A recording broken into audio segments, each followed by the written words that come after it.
Good morning, everyone. This is the second video of the sixth chapter of civics, that is local self-government in urban areas, from integrated social science class 6.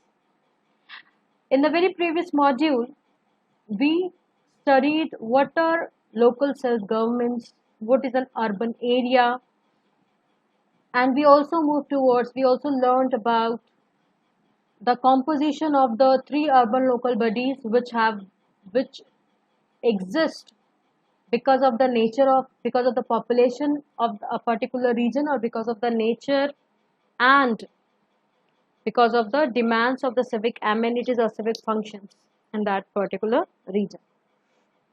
What we are going to read in this module? In this module, we will be reading about the committees, as we have already discussed in the previous chapter, previous module, that committees is a basically group of people, okay, who are appointed for a specific function by a larger group, or typically consisting of members of group who are in charge with or for day-to-day work of the particular bodies. And then we'll be moving towards the functions of the local bodies and their source of income.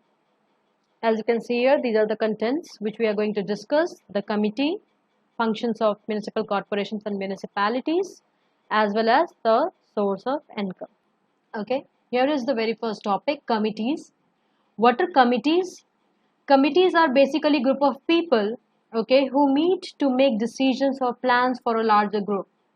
Like you can see, the day-to-day work of the municipalities and municipal corporations is carried out with the help of number of committees. Okay, and the committees are formed to take charge of various tasks to be performed. Okay, the committees are formed to take charge of various tasks to be performed. These are made up of 5 to 12 members who are headed by a chairperson. Committees such as Education Committee and the Public Health Committee, they play an important role in the administration of the cities. Let us move ahead with another topic, that is the function of Nagar Panchayat. The functions of Nagar Panchayat, as we have already seen, that a Nagar Panchayat is a local self-government in urban area, and it is set up in an area which is transitional, which is semi-urban, okay, in an area that is changing from rural to urban area. As I have already said, that it is set up in an area with a population of 20,000 people, okay. So what are the functions of the Nagar Panchayat? A Nagar Panchayat looks after water supply, cleaning of streets, street lighting, sanitation, health, drainage, primary education, organization and management of fairs, bathing ghats, and slum improvement. These are the functions, these are the areas where Nagar Panchayat looks for, okay, look after. When it comes to the functions of municipalities and municipal corporation, these both urban local bodies have similar functions, okay. They have both optional and obligatory functions. Obligatory or optional. Obligatory means compulsory, okay. They have both compulsory and optional functions as well. Some of them are listed here. As you can see, the very first one, maintenance of public hygiene. What they do, they arrange for collection and disposal of garbage. For public health, they build hospitals and dispensaries. When it comes to public health, what they do, they build hospitals and dispensaries, to arrange vaccinations. And what vaccinations are for? To protect people against diseases such as smallpox, cholera, and tuberculosis, and to also prevent adulteration of foodstuff. What adulteration means? Adulteration is the act of making something poorer in quality by addition of another substance. Okay, moving on to the next one. Public conveniences. They provide for markets, food grain markets, and other consumer goods. Now, what consumer means? Okay, consumer is basically a person who buys things or uses services. The other functions of municipalities and municipal corporations are to provide for and maintain public toilets, to provide fresh and clean drinking water and electricity, to provide proper lighting of streets. They have a responsibility of registering births and deaths as well. They have to maintain records, they have to issue certificates for births and deaths, they have to provide for and maintain graveyards, cremation grounds, as well as crematories.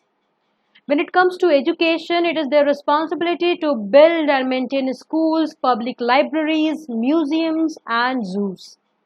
Roads and bridges, they have to build and maintain roads and bridges within the city limits. Okay, some functions are optional. What are those optional functions of these organizations, of these local bodies?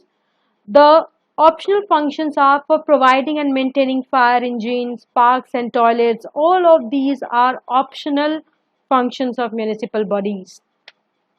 Now let us move on towards the sources of income. Now, for functioning well, for providing certain things which we have earlier mentioned or discussed in the previous slide, these municipal bodies needs income, isn't it? And what are the sources of income?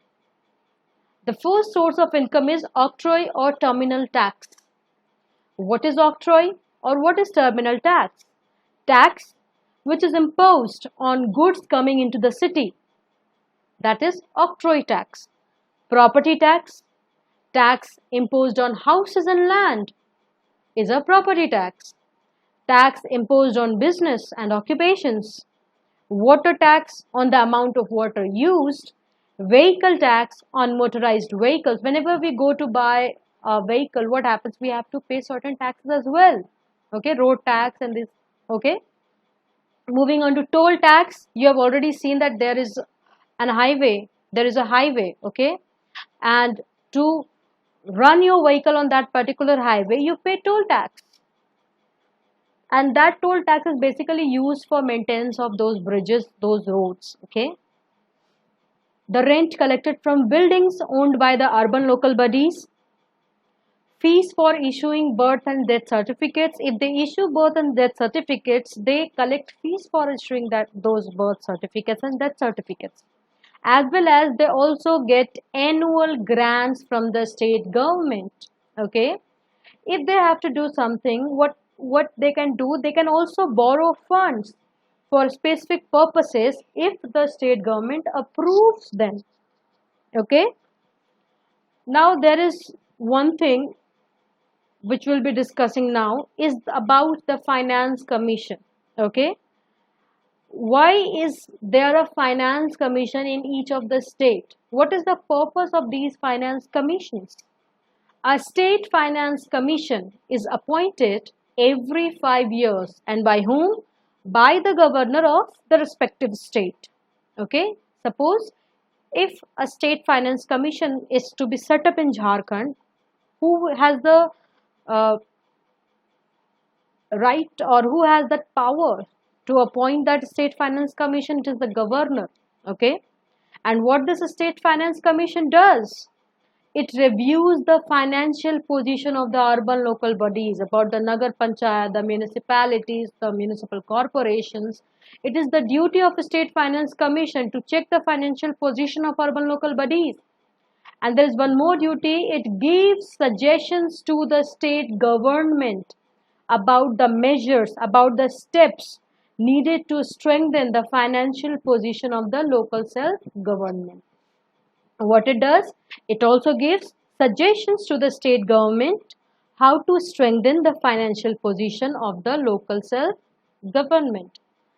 This was all for today. I call it a day. In the very next module, we'll be discussing about the solid waste management as well as how these local municipal bodies are supervised. We'll be dealing with these topics in the very next module.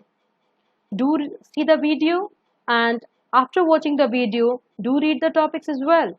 Have a nice day.